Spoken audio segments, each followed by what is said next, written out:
Selama berabad-abad, manusia mengandalkan musim yang dipengaruhi iklim untuk beraktivitas, bertani, melaut, dan kegiatan lainnya.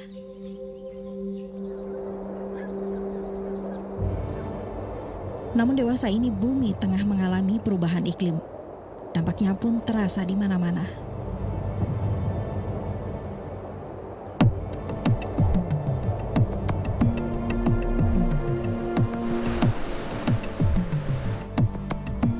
Indonesia tak luput dari kemarahan alam yang tak pernah dapat ditebak apa sasaran selanjutnya. Penyebabnya tak lain adalah manusia sendiri. Energi yang kita nikmati di masa modern ini sebagian besar diperoleh dari pembakaran bahan bakar fosil. Karbon dioksida yang dilepas ke udara secara alami diserap oleh tumbuh-tumbuhan. Tapi hari ini dunia melepas karbon dioksida yang tersimpan di bawah permukaan bumi selama jutaan tahun lebih cepat dari kemampuan tumbuhan yang menyerapnya secara alami.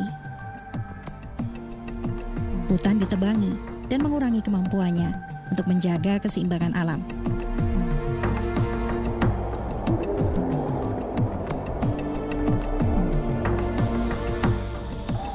Keseimbangan alam adalah syarat yang tak bisa ditawar.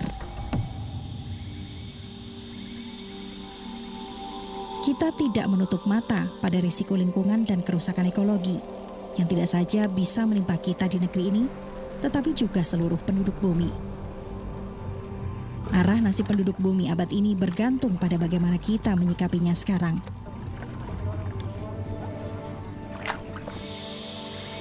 Maka Indonesia pun bertekad mengurangi emisi karbon sampai dengan 41% pada tahun 2020, bila dunia aktif bekerja sama. Masalah global perlu diselesaikan secara global pula.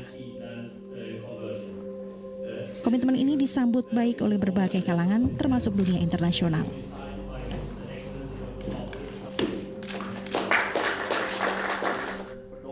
Indonesia kini memiliki Badan Pengelola REDD+ sebagai wujud tidak mengendurnya komitmen Indonesia untuk memastikan penerapan REDD+.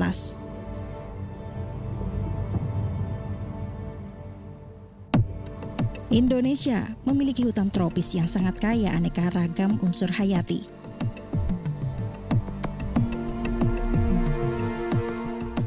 Ladang gambut yang luas dan padat karbon, juga hutan bakau terluas di dunia dengan kandungan karbon yang luar biasa.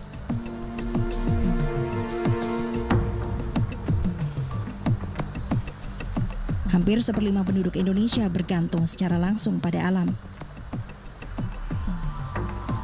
Para penjaga kekayaan alam inilah yang pertama merasakan dampaknya bila alam terganggu.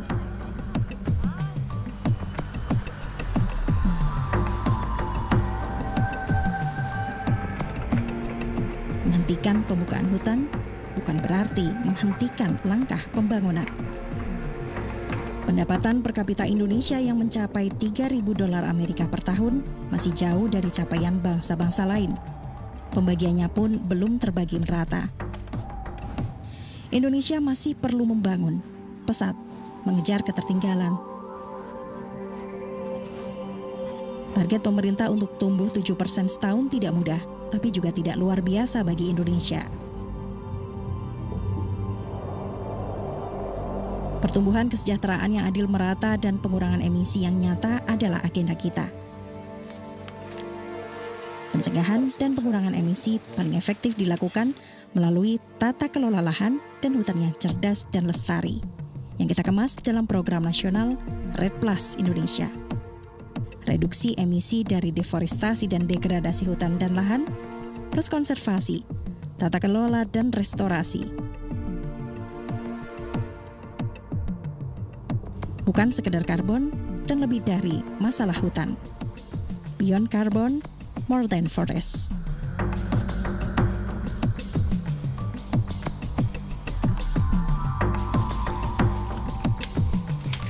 Pergeseran paradigma menuju pembangunan hijau dengan penurunan emisi, pembangunan yang efisien, dan mempertahankan sumber daya alam adalah jalan paling terang menuju pertumbuhan ekonomi yang mensejahterakan masyarakat Indonesia dan pada saat yang sama berkontribusi terhadap masalah perubahan iklim.